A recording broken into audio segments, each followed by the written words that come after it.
Hey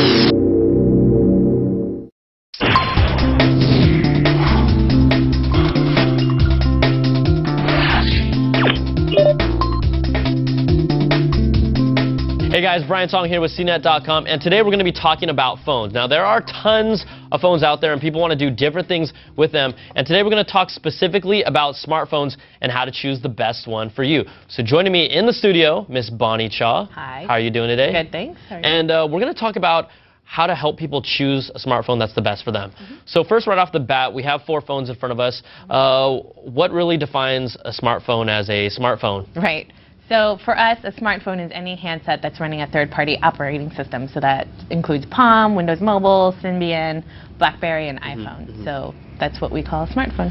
Is the fact that they have other features other than phone features and messaging help kind of give it that edge? Or? Well, that kind of brings it in with the mobile operating systems. Because, I mean, if you consider all the phones out there now, they have tons of features, and you can technically call them smartphones. So having that kind of clarification where it has a mobile operating system gives us that kind of clear-cut decision there. Now, part of choosing a phone that's best for someone is figuring out what they want to do. So what are kind of some recommendations that you have when people are kind of trying to figure out which one they want to get? I think the first thing and the most important thing is just knowing what you want to do with the device. Do you want to use it for email? Do you want it mostly for multimedia or voice? So kind of have that in mind going in. You know, if you want email, get something with a full QWERTY keyboard, like the BlackBerry Curve. If you want something more voice-centric, something small and compact that actually looks like a cell phone, like the Touch Diamond might help. And if it's multimedia, look for something with a big screen, like the iPhone, and nice integration with, you know, music and video services. So.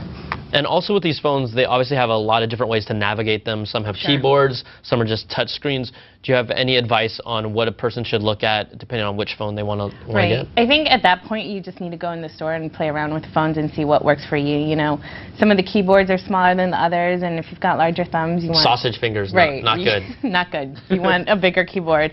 And look at the screen. Is it sharp enough for you? And you know, there's different navigations, like you said, like the joystick, the trackball. Kind of figure out what you like and go from there. So what are some of the things that people have to be aware of when it comes to carriers?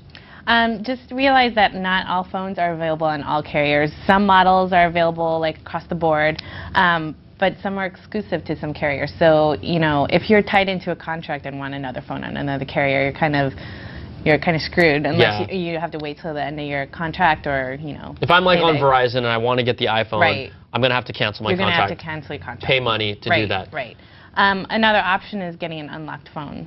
So, you know, that's something to consider if you don't want to be tied down to a carrier. Which are typically more expensive, but give you more flexibility. Right, exactly. And then another thing is that some of the data services, just the reception of 3G for certain services, or the speed of it, is better on carriers like Verizon or T-Mobile compared to AT&T's in general. Yeah, and that's where I would recommend just talking to people and kind of getting what their experience has been like with that network.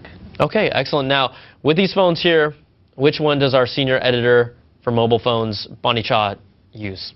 This one right here. It's my personal phone, the BlackBerry Curve 8310. I text and email. That's all I do. I don't really like talking on the phone. So keyboard's really good for me, and it's been serving me well. So that's my choice. All right, excellent. Well, thanks for coming in, Bonnie. Sure. Thanks for all your help. And I'm Brian Tong for CNET.com, and hopefully some of these tips will help you guys figure out which smartphone is the right one for you.